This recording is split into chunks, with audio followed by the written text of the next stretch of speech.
Comme il l'avait fait lors de la campagne présidentielle, Emmanuel Macron a évoqué lors de son grand discours africain, les crimes commis lors de la colonisation.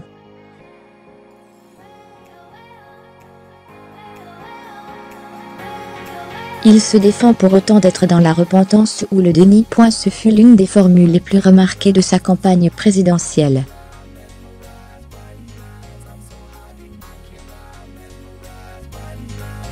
En voyage à Alger, en février dernier, Emmanuel Macron avait qualifié la colonisation française de crime contre l'humanité.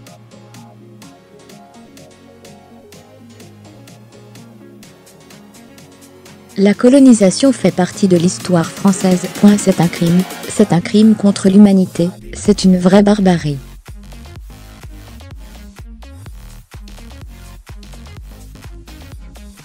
Et ça fait partie de ce passé que nous devons regarder en face, en présentant nos excuses à l'égard de celles et ceux envers lesquels nous avons commis ces gestes.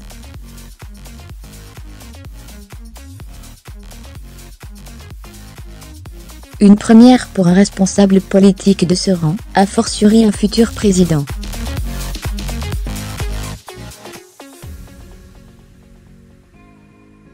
À l'époque, cette déclaration avait été vivement critiquée par Marine Le Pen et François Fillon, qui dénonçaient la repentance permanente promue selon eux par le candidat.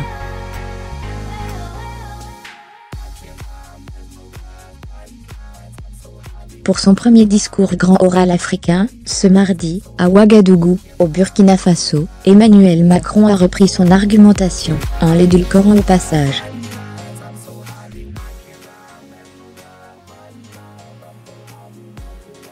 Le chef de l'État s'est présenté comme le représentant d'une génération pour laquelle les crimes de la colonisation européenne sont incontestables, tout en relevant qu'il y avait eu aussi des grandes choses et des histoires heureuses dans ce passé.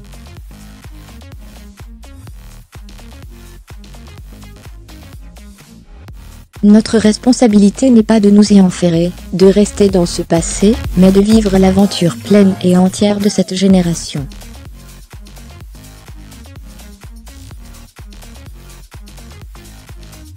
Ce n'est pas simplement un dialogue franco-africain que nous devons reconstruire ensemble, mais bien un projet entre nos deux continents, une relation nouvelle repensée à la bonne échelle entre l'Afrique et l'Europe, a-t-il encore dit.